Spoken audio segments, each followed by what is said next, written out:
C'était Odeï. Il moquait le grand guide des frères musulmans. La fille n'est pas voilée. Le grand guide des frères musulmans m'a demandé de mettre le voile à toutes les femmes égyptiennes. Je lui dis pourquoi ta fille qui est en fac de médecine ne porte pas le voile, etc. Et donc c'est une vidéo qui tourne qui est assez marrante. Mais au-delà de l'aspect moral, imaginez que dans les années 50, le pourfondeur des frères musulmans, le colonel Nasser, sa femme n'était pas voilée. Aujourd'hui, le maréchal Sissi est non seulement impacté par la pensée islamiste, qu'il porte là bien sur son front d'abord, et sa femme est voilée.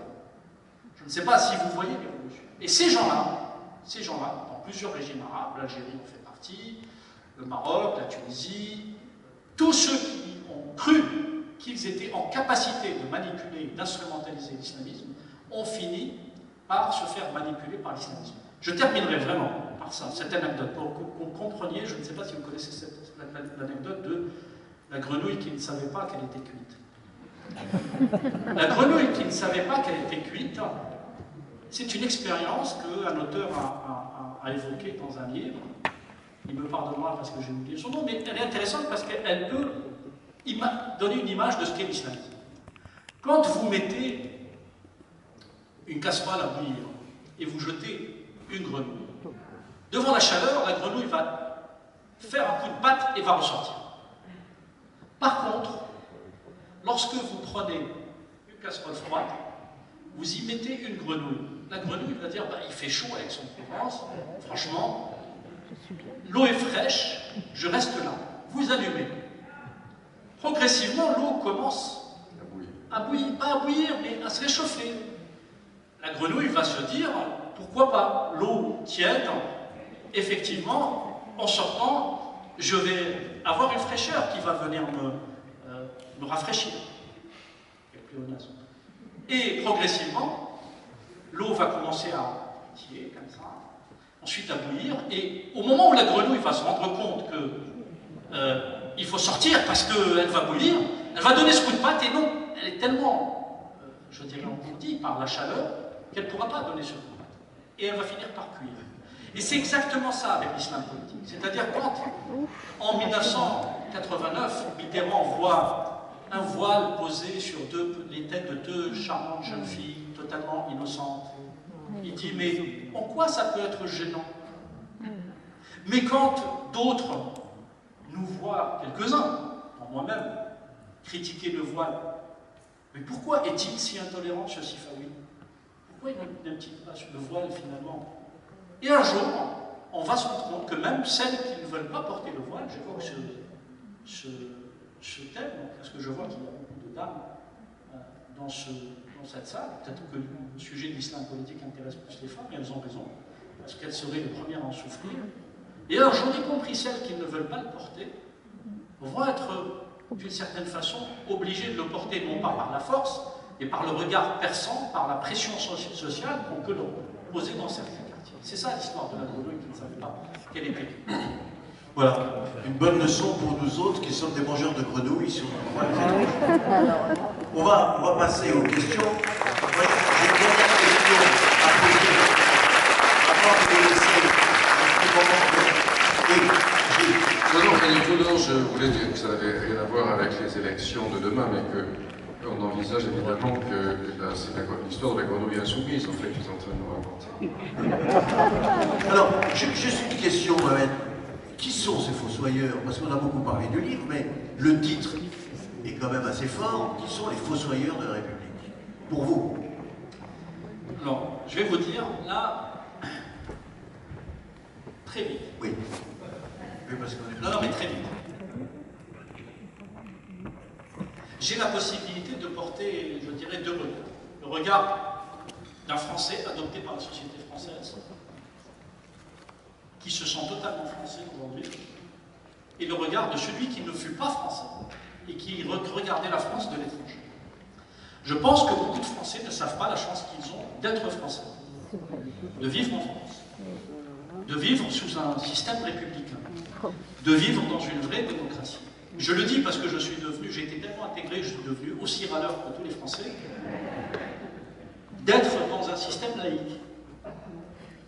Quand j'entends des gens dire « Ouh là là, on est en dictature aujourd'hui sur la attendez un peu de décence. Il y a des gens qui ont vécu en dictature, mais ce n'est pas du tout ça, je vous assure. Ce n'est pas du tout ça, la dictature. Quand on entend certains, attention, hein, tout n'est pas parfait, tout est perfectible dans une démocratie. C'est le propre même d'une démocratie parce que c'est une société en mouvement. C'est une société où chaque individu est un anticorps face à tous les totalitarismes, les extrémismes, toutes les haines, toutes les difficultés, etc.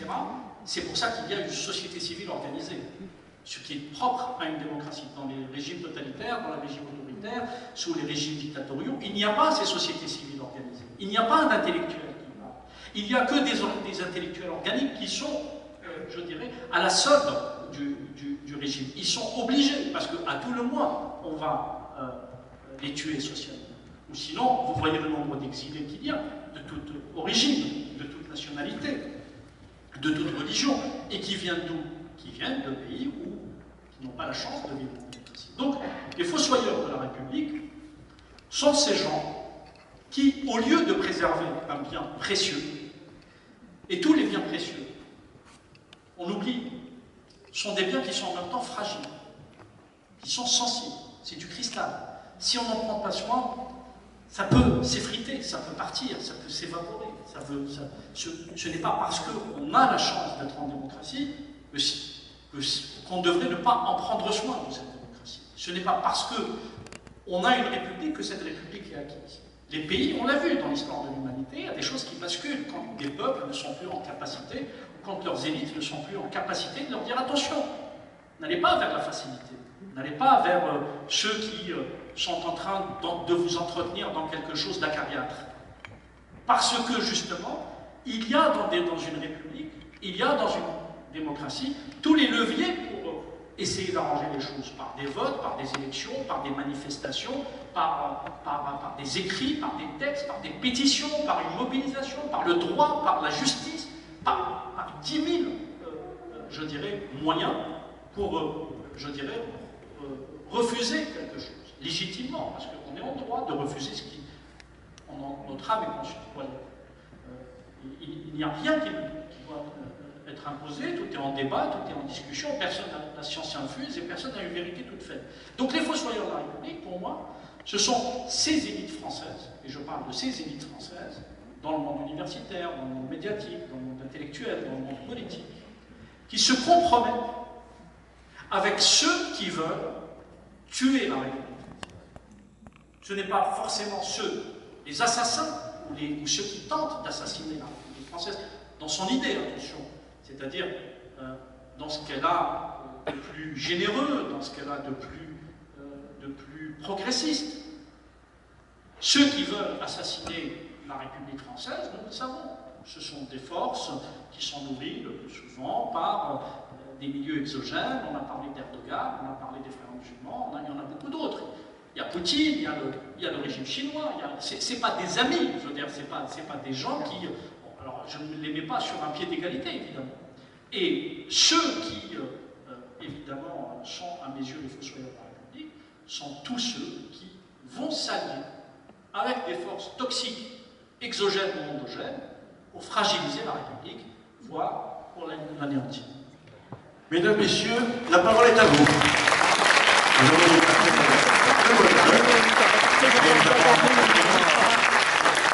Si vous voulez poser des questions, il faut le faire. Bon, je sais que c'est difficile, hein, parce qu'il n'y a pas de micro. Oui? Allez-y, madame, levez-vous que je vous vois, allez-y.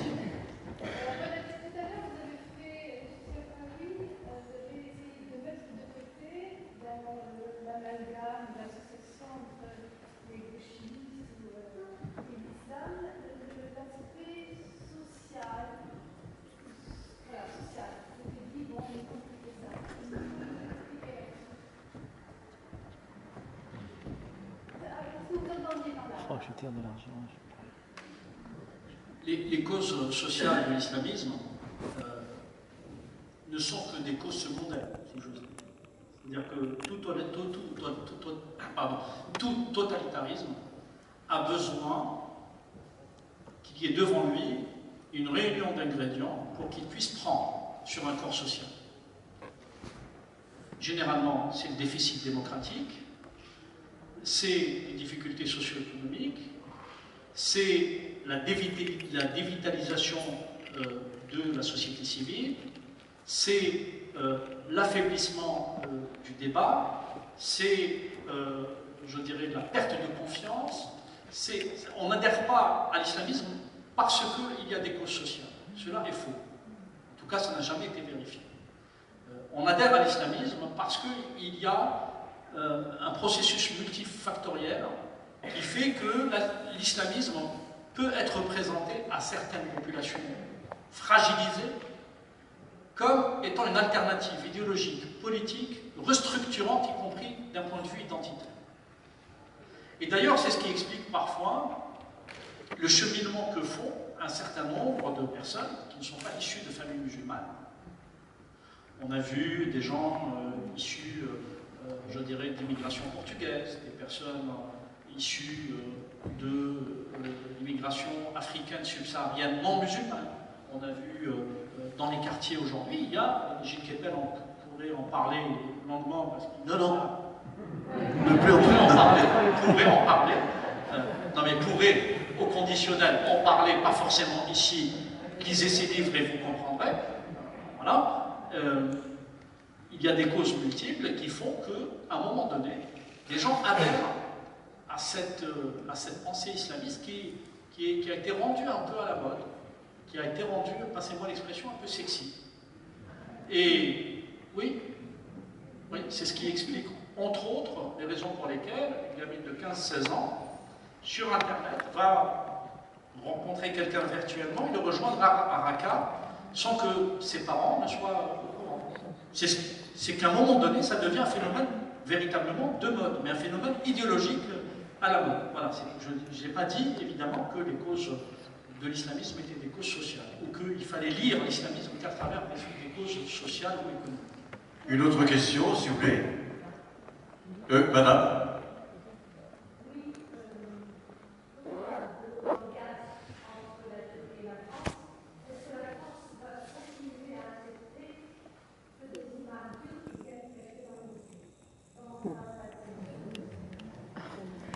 Je ne suis pas le chef du bureau central des cultes et je ne suis pas à l'Élysée. Il y a deux sortes d'imams turcs en France, étant entendu que les mosquées turques ont toutes des imams turcs. Une partie de ces imams vient de groupes comme le Miligorus, ayant été fondé dans les années 1970 contre l'État turc, pour s'occuper de l'immigration turque et la garder en fait religieuse. Mais cette opposition, elle n'existe plus aujourd'hui tellement avec l'État turc, puisque l'État turc lui-même revendique la qualité islamique et croyante des populations turques immigrées. D'ailleurs, vous vous souvenez peut-être, sur le discours de Cologne, en 2008, M. Erdogan avait dit que l'assimilation est un crime contre l'humanité. Et donc, M. Erdogan, qui ne reconnaît pas aux Alevis, qui sont des musulmans turcs, le droit d'exister dans son pays, considère malgré tout que tout citoyen d'ascendance turque, quelque nationalité qu'il soit, reste un de ses sujets à l'étranger. Donc la Diyanet, c'est cette organisation d'État. Aujourd'hui, elle travaille avec le Miligorus, mais le Miligorus veut rester indépendant parce que ça reste une organisation révolutionnaire. Et le Miligorus se dit qu'aujourd'hui, il y a Erdogan au pouvoir, mais demain, qu'est-ce qu'il en sera? Donc le Miligorus, comme tous les organismes religieux, se voit plus éternel que les réalités politiques. Les imams qui viennent de la Dinayet, ça sera très difficile pour la France de les refuser. Ça sera très difficile pour la France de les refuser, sachant que ce sont des fonctionnaires d'État qui sont aussi des fonctionnaires de Dieu, que évidemment ils sont là pour transmettre la vision du monde de M. Erdogan, d'autant plus qu'ils reçoivent les prêches qu'ils doivent faire le vendredi aujourd'hui par courriel, n'est-ce pas? La plupart d'entre eux n'ont pas le temps d'apprendre le français. Et donc, ce sont vraiment des représentants diplomatiques, en quelque façon, d'un État étranger qui sont là pour s'assurer que les populations immigrées ne deviennent pas françaises. Mais ça, on ne pourra pas le changer. Et évidemment, on a une forme un peu d'acharnement sur le Miligorus, parce que le Miligorus, on en a fait beaucoup. Il n'y a pas que la cathédrale mosquée de Strasbourg. Il y a eu aussi l'affaire de l'école d'Annecy. Ça faisait commencer à faire beaucoup, vous savez, malheureusement à Strasbourg, où la mère écologiste est la petite fille, qui plus est, d'un des plus grands intellectuels arméniens, éliminé par les jeunes Turcs en 1915. Mais elle l'avait oublié. Donc ces affaires-là, mais il n'y a pas que le Miligorus. Lorsqu'on se tourne vers des pays, on pense facilement, Gilles Kepel pourrait en parler, au Maroc comme lieu de formation pour les imams. En tout cas, c'est une théorie qui a longtemps pris place parce qu'on pensait que l'islam marocain était un islam plutôt inféodé au pouvoir, etc. De toute façon, la réalité de l'islam de France aujourd'hui institutionnelle, pas de la réalité musulmane en France, c'est qu'elle est partagée entre trois pays, l'Algérie, le Maroc et la Turquie.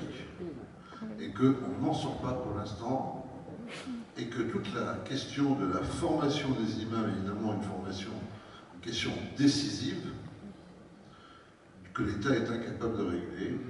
Donc, et la loi sur le séparatisme n'est pas une bonne loi, je ne parle pas du discours, parce que la loi sur le séparatisme, c'est créer un guichet bureaucratique de folie où vont passer tous les rabbins, tous les pasteurs et tous les prêtres qui n'ont rien à voir avec le problème du séparatisme. On va les rendre fous par les tracasseries administratives. Ils seront plus contrôlés finalement que les mafieux corses ou d'ailleurs, je ne vais insulter personne. Et pendant ce temps, les types qui posent des bombes continueront à les poser parce qu'eux, ils ne seront pas présentés à la préfecture pour essayer d'avoir une homologation. Une dernière question, si quelqu'un est volontaire. Oui, monsieur, oui. Est-ce que la France devrait, comme l'a proposé par exemple Jean-Pierre Chevènement, qui présidait la Fondation de l'Islam de France, est-ce que la France devrait former ses imams en Alsace-Moselle par exemple? Une solution.